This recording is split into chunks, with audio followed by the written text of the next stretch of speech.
Fidèles téléspectateurs de Vitrine 24, bonjour et bienvenue dans votre nouveau numéro de Coup d'éclat où on a parlé tous ces derniers temps avec Berger Charles de la révélation sur l'homme. Aujourd'hui, nous allons parler de la nature de l'homme que j'ai dit d'ailleurs tout de suite. Bonjour Berger Charles. Bonjour monsieur le journaliste. Vous allez bien? Par la grâce du Seigneur, oui.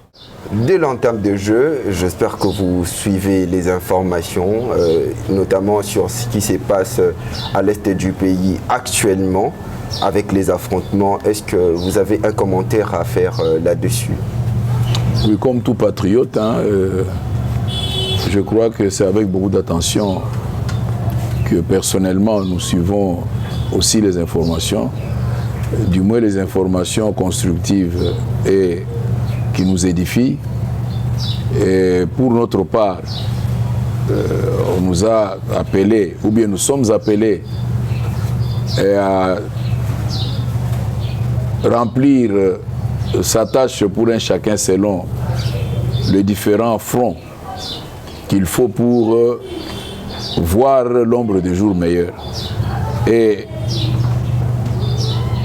c'est ce qui nous amène à garder l'élan de combattre dans la spiritualité avec ardeur, avec foi et regardant la récompense future.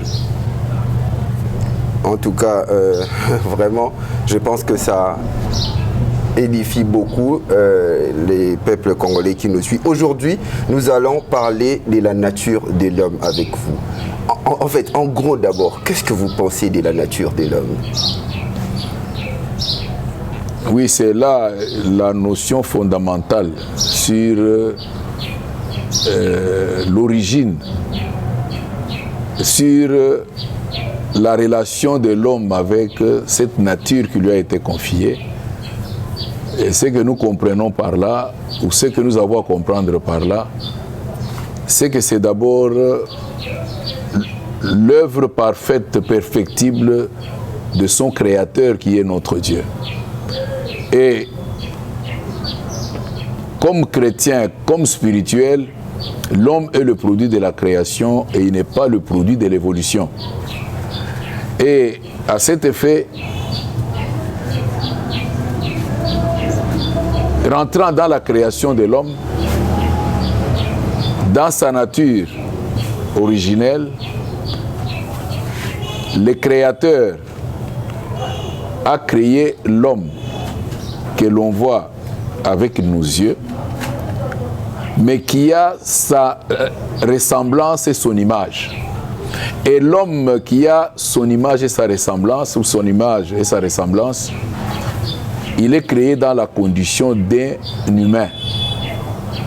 Un humain, c'est celui qui a un cœur réceptif, un cœur sans partage, un cœur bienfaisant et bienveillant. C'est celui-là un humain. Un cœur sensible, un cœur flexible, un cœur aimable, un cœur juste, un cœur large et un cœur droit. C'est dans cette condition que Dieu, qui avait préparé la nature pour l'homme, l'a placé dans cette nature pour maintenant qu'il préserve cette nature. Et voilà comment l'homme doit revêtir cette nature-là du bien et de ce qui est bon, et de ce qui est pur et parfait. L'homme doit revêtir cette nature de ce qui est bien et ce qui est parfait. On reste là, en tout cas, selon les écrits, Dieu avait créé l'homme à son image. Est-ce que l'homme que Dieu avait créé à son image est différent de l'homme qu'il y a aujourd'hui? Est-ce que cet homme avait une autre peau, avait une autre couleur, avait une autre forme que nous n'avons pas aujourd'hui? Bon, l'homme créé à l'image de Dieu, Dieu lui a donné, je crois qu'il y a cette substance appelée mélanine qui donne à l'homme une coloration. Et cet homme, c'est l'homme noir. Et cet homme noir que l'homme a créé ayant sa ressemblance, il était créé dans la condition d'un humain. C'est après un humain, nous l'avons dit, Dieu lui a donné la loi du bien.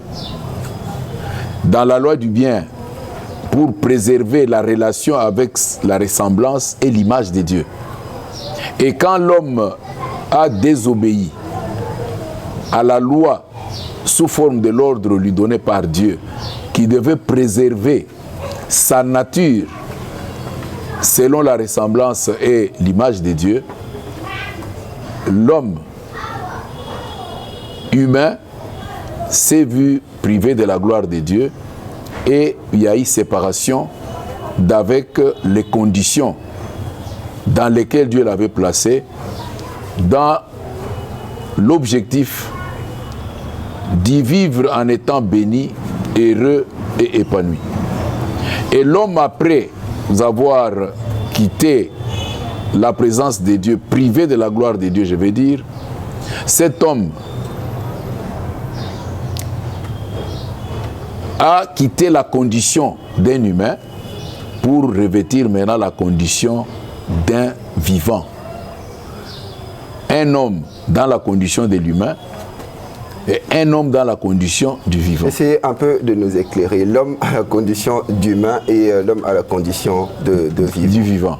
Voilà pourquoi quand nous rentrons dans les Écritures, dans Genèse 3, 20, après que l'homme a quitté la présence de Dieu, privé de la gloire de Dieu, cet homme, c'est alors que, au verset 20, l'homme donnera le nom à la femme. Et il dit, tu étais une femme dans la condition humaine, mais aujourd'hui, tu es devenue la mère des vivants et tu porteras le nom de Ève. Et en portant le nom de Ève, dans un sens comme dans un autre, quand vous prenez le nom de Ève, de gauche vers la droite, c'est Ève. Vous rentrez de la droite vers la gauche, c'est toujours Ève. Quelles que soient les conditions, c'est-à-dire tu ne pourras pas échapper à cette condition qui va demeurer dans toi et tu porteras le nom de Ève. Et le nom de Ève est venu de l'homme. Alors, la femme venue de l'homme a été tirée de l'homme. C'est comme ça que quand elle a aussi été privée de la gloire de Dieu par la désobéissance, en parlant de ce qu'elle ignorait, elle a porté maintenant le nom de Ève comme mère des vivants, qui est un opprobre qu'elle a porté en elle. Et puisque quand ils ont quitté la présence de Dieu, maintenant l'homme devait naître de la femme. Ce n'est plus la condition de la femme qui est tirée de l'homme, c'était la condition d'un humain. Maintenant, l'homme qui est né de la femme revêtira la condition d'un vivant. C'est maintenant là où Dieu n'avait jamais donné le nom d'Adam. C'est alors que l'homme né de la femme aura le nom d'Adam. Et je crois qu'Adam, quand nous avons parlé du sens, il y a Ève dans les deux sens, de la gauche vers la droite, de la droite vers la gauche. Et quand vous prenez Adam, de la gauche vers la droite, oui, mais quand vous allez de la droite vers la gauche, c'est madame. Voilà comment l'homme a revêtu en conséquence la nature du vivant, qui est totalement différente de cette nature selon l'image et la ressemblance de Dieu, qui lui a donné la condition d'un humain, et lui-même étant privé de la gloire de Dieu, il a revêtu la condition d'un vivant. Donc l'homme avait le plus grand pouvoir sur tout. Oui, cet homme humain, Dieu a d'abord créé la nature, ici représentée par le jardin d'Éden, une terre arrosée, une terre ayant de bonnes saisons, une terre qui ne pouvait donner à l'homme que ce qui pouvait lui procurer la joie pour sa prospérité, pour son bonheur et pour une vie durable en termes de 1000 ans. Voilà comment l'homme privé de la gloire de Dieu ne pouvait plus vivre ces conditions-là. Et c'est là où nous retrouvons l'homme aujourd'hui, né de Ève dans tous les sens, sans s'en sortir. Et dans la même circonstance, Dieu, dans son indulgence, dans son amour, il sait que l'homme a agi ainsi puisqu'il est faible, puisqu'il a été fait de la poussière de la terre. Autant la poussière peut prendre toute direction qu'un vent lui donne. C'est là la faiblesse de l'homme, puisqu'il est faible. Dieu a mis en place dans Genèse 3,15, en donnant la promesse que celui qui viendra maintenant pour résister, anéantir tout le travail de celui qui est le voleur et le destructeur, sera anéanti. Mais il naîtra par la femme et non par la vertu d'un homme. Dieu enverra l'enfant à cette femme sans l'intermédiaire d'un homme. Donc on peut dire que ses pouvoirs lui ont été dépouillés à l'homme aujourd'hui.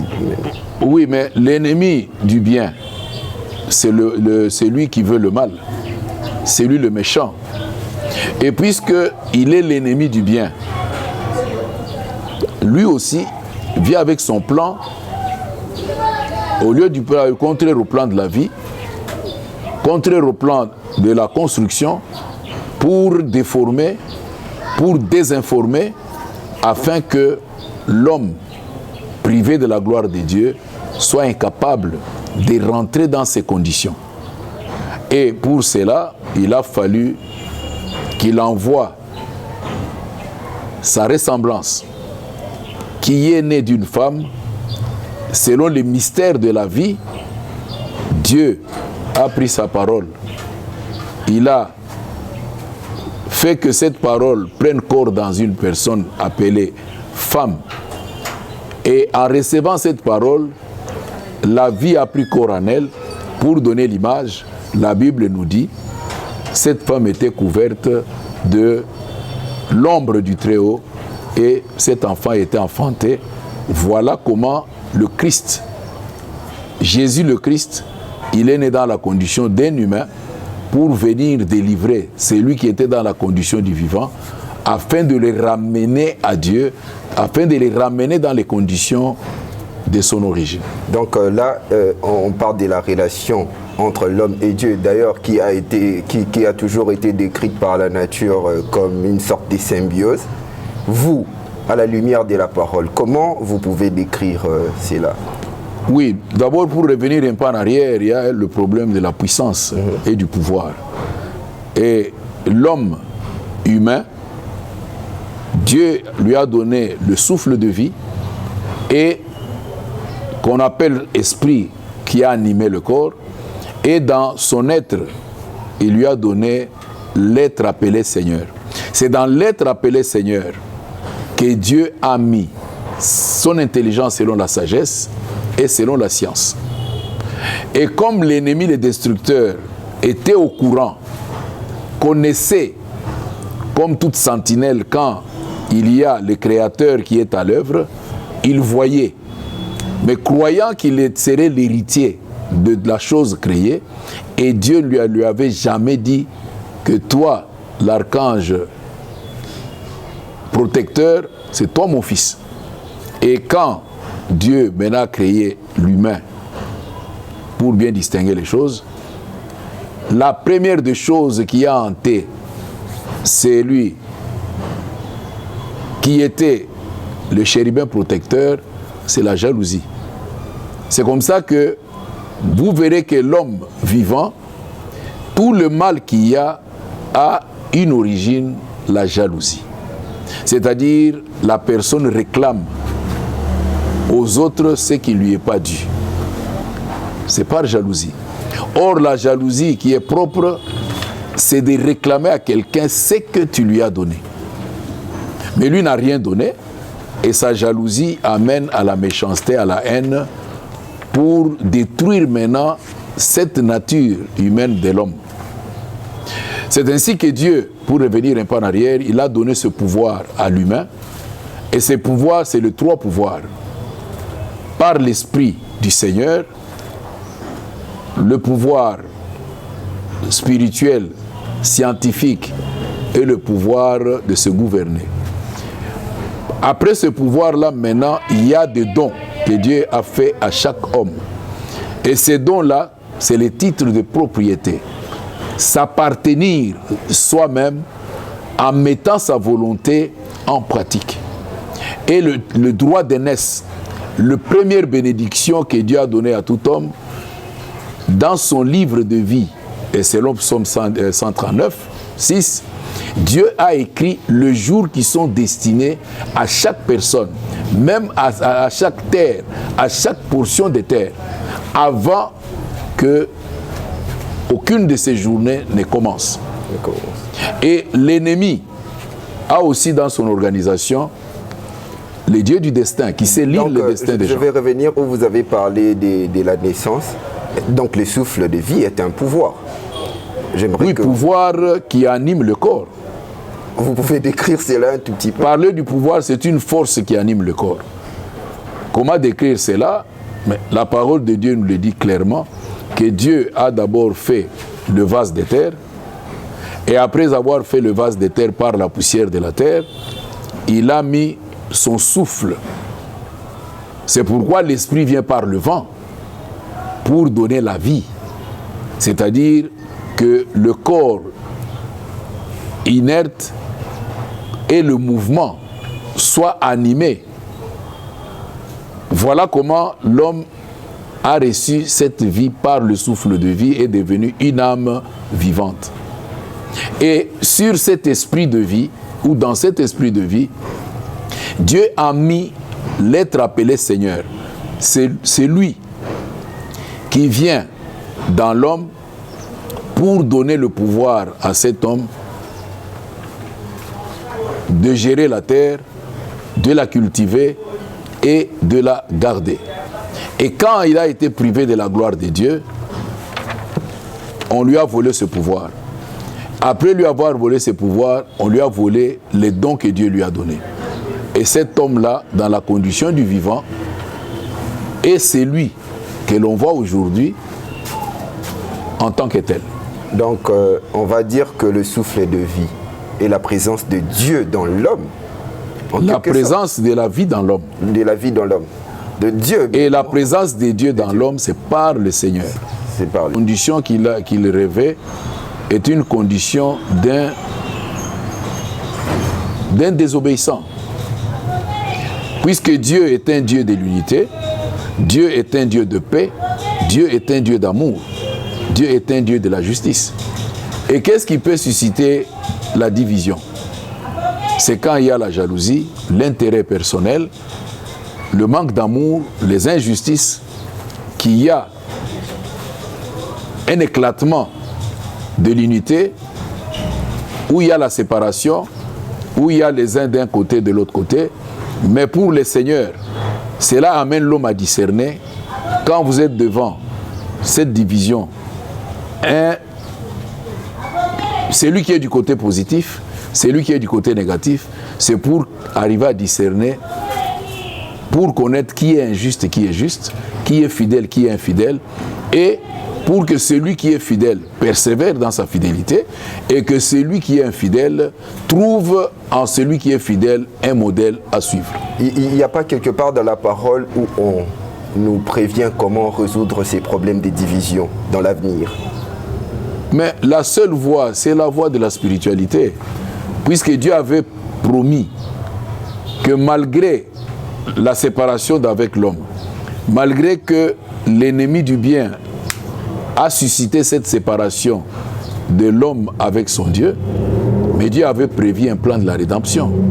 Et il avait prévu celui qui devait accomplir, réaliser ces plans, qu'on appelle le Rédempteur, c'est le Christ. Et c'est en lui seul que l'homme peut revêtir sa condition de l'humain. Voilà ce que nous pouvons dire jusque-là. Et comment et ou pourquoi il y a toujours des luttes entre les hommes aujourd'hui? En réalité, cette lutte qu'il y a entre les hommes est à comprendre qu'en réalité, dans l'homme lui-même d'abord, il y a la lutte entre la loi du bien et la loi du mal. Et entre les hommes, il y a ces hommes-là qui sont dominés par la loi du mal, qui se dressent en contradicteur, en opposant vis-à-vis de ceux qui ont la loi du bien. Puisqu'il y a une loi qui lutte dans l'homme. Et l'homme qui peut revenir dans la nature réelle de l'homme, c'est celui qui parvient à comprendre par la voie de son intelligence et de son entendement qu'il y a une lutte en lui. Quand il se découvre qu'il est malheureux, c'est alors qu'il cherchera à être heureux. Vous savez, il y a un écrivain, par exemple, Peter Abrams, qui, avec sa philosophie, comme il était un auteur, il avait écrit un livre qui dit que je ne suis pas un homme libre. Et quand quelqu'un comprend qu'il n'est pas un homme libre, c'est alors qu'il peut chercher la liberté. Voilà ce que nous avons à comprendre sur les divisions qu'il y a entre les hommes. Et aujourd'hui, puisque cela est constaté, ça doit seulement nous aider à discerner, à comprendre qui est fidèle ou à distinguer celui qui est fidèle de celui qui est infidèle. Et le modèle à suivre, c'est le modèle de la condition d'un humain, celui qui est fidèle, celui qui est du côté du bien, et ne pas suivre celui qui est du côté du mal. Tout à l'heure, vous avez parlé de la jalousie de l'homme. J'aimerais savoir, et d'ailleurs je pense que la plupart de nos téléspectateurs aussi, vous avez tout à l'heure parlé de la jalousie, c'est de la jalousie de l'homme qui a créé la division en fait. L'homme jalouse quoi dans l'homme? L'homme jalouse quoi dans l'homme? Mais le don, celui qui est du côté du bien sera béni, sera heureux, sera prospère. Mais on et celui qui est du côté du mal se verra privé, c'est là on parle du bonheur pour celui qui est du côté du mal. Mais c'est le monde à l'envers aujourd'hui. On voit même ceux qui sont du côté du mal prospérer. C'est pendant que ceux qui sont du côté du bien sont malheureux. Le problème est à comprendre dans ce sens que le mal ne peut rien créer. C'est comme ça que celui qui vient avec le mal est mécréant. Il crée pour le mal. Et à la lumière de la parole, on dit toutes ces deux personnes sont bénies, mais il y a la bénédiction qui enrichit avec regret et il y a la bénédiction qui enrichit sans regret. Et la bénédiction donnée par les dieux créateurs du bien, c'est celle qui enrichit sans regret. Mais celle que reçoit le méchant, il sera aussi enrichi, mais vous allez constater que cette bénédiction est avec regret. C'est ainsi qu'on nous donne des conseils par le sage, que la méchanceté n'a pas d'avenir. Et on rajoute en disant, observe bien, un homme du bien, un homme droit, un homme bienveillant et bienfaisant, l'avenir d'un tel homme, c'est le bonheur. Et ceux qui ont une façon de voir des choses limitées, qui sont aveugles, ils ne voient pas loin. Mais pour ceux qui voient loin, ils œuvrent pour le futur, ils œuvrent pour leur espérance, sachant que si je suis du bon côté, c'est pour un avenir. Et ceux-là qui ne comprennent pas cela se contentent de l'aujourd'hui. Et le problème, vous le verrez aujourd'hui, mais il faut les attendre le voir dans l'avenir. C'est là où on discernera cela. Voilà ce que nous avons à comprendre dans... On dirait que ce n'est pas la seule lutte entre du côté bien et du côté mal. Entre les hommes, genre, on ne connaît même pas s'ils sont du côté du bien ou du mal. Il y a aussi la lutte de race entre l'homme blanc et l'homme noir. Ça, on le voit tous les jours. Et de l'autre côté, la race rouge aussi cherche à se positionner. Comment vous pouvez expliquer cela? Bon. Vous savez, nous l'avons dit ici que l'homme créé de main de Dieu, l'humain, dans la condition de l'humain, c'était un noir. Je vais dire le premier Adam, ou bien le premier homme, si on a compris la notion d'Adam et d'Ève. Et cet homme-là a désobéi. C'est ainsi que Quand les hommes commencent à se multiplier sur la terre, puisque nous n'avons pas soulevé ces points qui concernent l'homme, dans l'homme et la femme, nous avons plutôt parlé de cela autour de la femme dans la condition d'un humain, de l'homme dans la condition d'un humain, et quand ils étaient privés de la gloire de Dieu, ils sont devenus les géniteurs des vivants. Et à cela, dans cette condition, pour rejoindre ou répondre à ta question, l'homme en tant que tel doit saisir par le discernement, par la vue, par l'écoute, à distinguer les deux sens, le sens du bien et le sens du mal. Et cet homme, aujourd'hui, est appelé à avoir un choix, puisqu'il a une volonté de faire que Dieu lui a donnée. Il peut opérer un choix entre ce bien et ce mal. Et c'est de cette manière qu'il peut se conduire pour parvenir au bien, pour préparer son avenir et se voir béni sans regret au lieu de suivre la voie de la perdition. Donc on va dire que l'homme blanc plutôt n'a pas été créé par Dieu. Ou c'est l'homme noir qui a mis au monde l'homme blanc. J'ai parlé du premier homme, mais du on parle de la premier création Adam, directement, qui était un noir. Le premier Adam, quand les hommes ont commencé à se multiplier sur la terre, la méchanceté a pris corps depuis qu'il a été privé de la gloire de Dieu. Et c'est là où l'histoire, où la Bible, la genèse de toutes ces choses nous amène au temps de Noé. Et au temps de Noé, quand nous lisons la parole, on nous dit que le premier signe, c'est quand les gens commencent à se multiplier sur la terre. Et deuxième signe, les attitudes et comportements de la femme. Et quand la femme du temps de Noé, naturellement, devenait de plus en plus jolie, je ne parle pas de belle,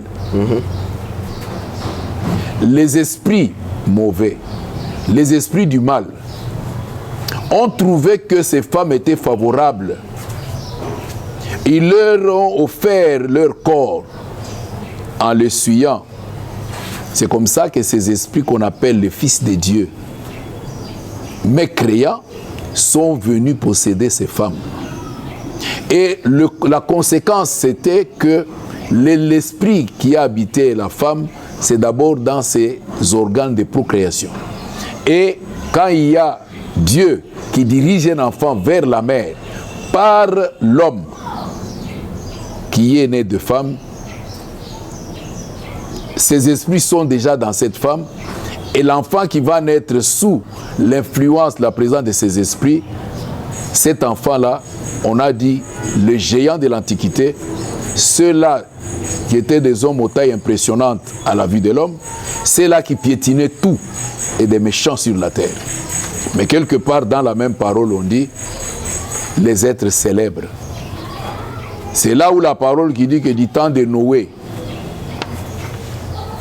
dans l'ancien temps, et dans le futur, cela reviendra.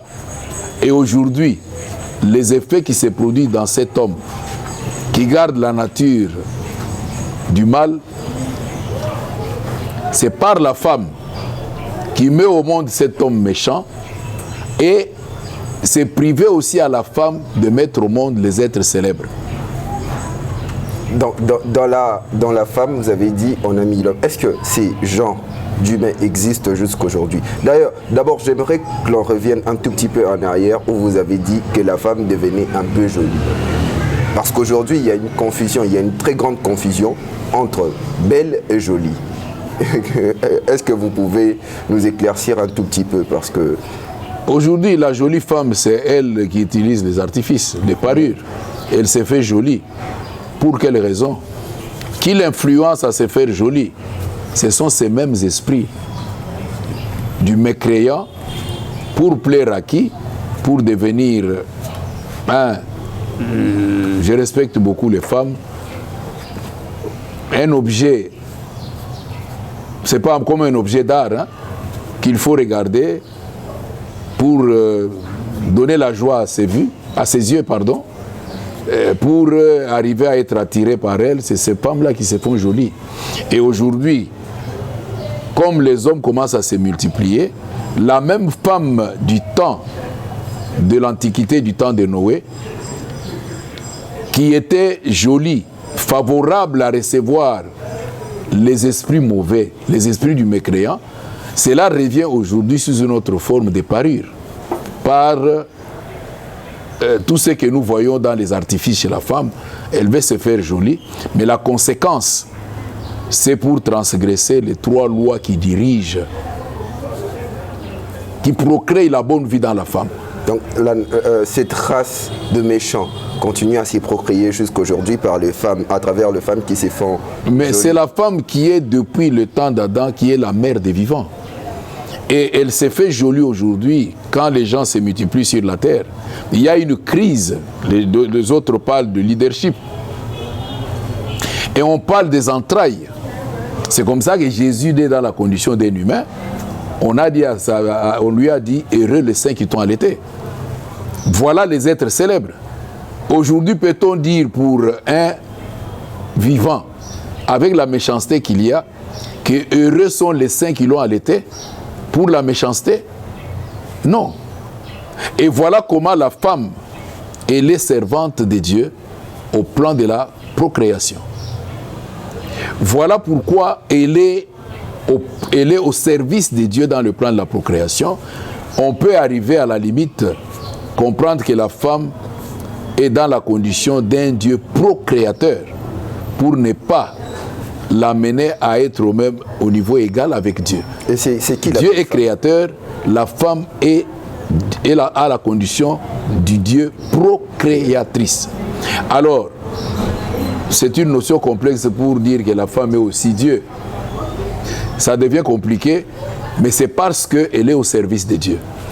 Pour comprendre cette notion, le mystère de la vie, en réalité, l'homme humain, Dieu devait diriger la femme, devait diriger la femme vers un enfant vers sa mère, mais aujourd'hui, le vivant, Dieu dirige l'enfant vers sa mère, passant par l'homme. Et pour cela, cet homme-là appelé vivant, la méchanceté est à partir des entrailles de sa mère. Des gens pareils, on les trouve aujourd'hui, puisqu'il y a la multiplicité des hommes sur la terre. Et votre préoccupation, est-ce qu'on peut trouver encore les humains? Oui, ceux-là qui vont ressembler à Jésus le Christ. Et pour être semblable à lui, il faut la spiritualité, revenir à lui et naître de nouveau, connaître une naissance par l'ordre de la parole, de la promesse. Et quand on a Christ en soi, nous pouvons devenir semblables à lui pour revêtir cette condition humaine. Et quel type d'homme que Dieu a besoin pour garder la nature humaine ou pour garder... Mais sa nature, ce sont les humains. Donc ceux-là qui ont un cœur aimable, un cœur large, un cœur droit, un cœur honnête, un cœur sincère. Et l'homme aujourd'hui ne peut que revêtir cette condition par celui qui est le premier. Et on dit que c'est lui qui est venu, comme tout homme sur la terre, sous la loi, par une femme, mais en étant dans la condition d'un humain. Et il est venu pour faire ce travail, afin de nous ramener à Dieu. Et quand nous sommes ramenés à Dieu, Dieu se verra. Il y a la fête, on dit, au ciel pour celui qui s'est converti. Quand on est converti, on est transformé, on est transfiguré. C'est la grande joie au ciel. C'est à ceux-là que Dieu maintenant va confier sa nature, qu'il va aussi créer de nouveau. où on en parle de la nouvelle terre et du nouveau ciel. Spirituellement, en tout cas, c'est une dernière question que l'on va prendre parce que nous courons derrière les temps. Spirituellement, quelle est la dimension que l'homme doit atteindre pour garder la relation avec Dieu? Oui, c'est le travail de l'Église. Je crois que c'est lui qui est le médiateur d'une alliance plus excellente, c'est Jésus le Christ. Et il a montré à ceux-là qui sont appelés à son service comment procéder. Il a pris l'homme en tant que pécheur. Ici, par la nature, pécheur de poissons. Et vous savez, les esprits des eaux sont les esprits les plus puissants. Voilà la condition de l'homme pécheur. Et ceux-là qui étaient des pêcheurs de poissons, pour les transformer afin de faire d'eux des pêcheurs d'hommes. Et il l'a dit. Maintenant, ces pêcheurs-là ont connu un relèvement de la condition du pécheur pour les amener à la gloire. Et pour cela, l'Église doit mener les enfants de Dieu à plusieurs étapes. Et dans ces étapes, c'est par le mystère de la parole. C'est ainsi qu'il y a l'apôtre Jean qui dit dans 1 Jean, je crois, 2, que dans la parole, il y a la parole adressée aux petits-enfants. Il y a la parole adressée aux enfants, il y a la parole adressée aux jeunes gens, il y a la parole adressée aux adultes, il y a la parole adressée aux pères, il y a la parole adressée aux adultes. Et quand vous comptez les différentes étapes, vous arriverez à 6 étapes. Donc c'est évolutif. Voilà pour finir par être éclairé par le Christ, pour savoir lutter même contre ceux-là qu'on appelle les Illuminati. Il faut que l'homme soit chrétien, soit éclairé par le Christ. C'est celui qui est illuminé qui peut lutter contre ceux-là qu'on appelle les Illuminati. Exactement, je vois qu'il y a beaucoup de matière. La vitrine, votre média qui vous édifie, vous enseigne, partage avec vous les pensées et vous accompagne dans votre croissance spirituelle. Abonnez-vous sur nos différentes plateformes et sur notre page Facebook. En tapant sur la grille de recherche La Vitrine, dès que vous êtes sur la page à votre gauche, aimez notre page et sur la cloche, abonnez-vous sur la page Vitrine. N'oubliez pas que nous sommes sur YouTube, Vitrine 24, nous sommes sur Instagram Vitrine 24 et sur Facebook La Vitrine pour votre édification.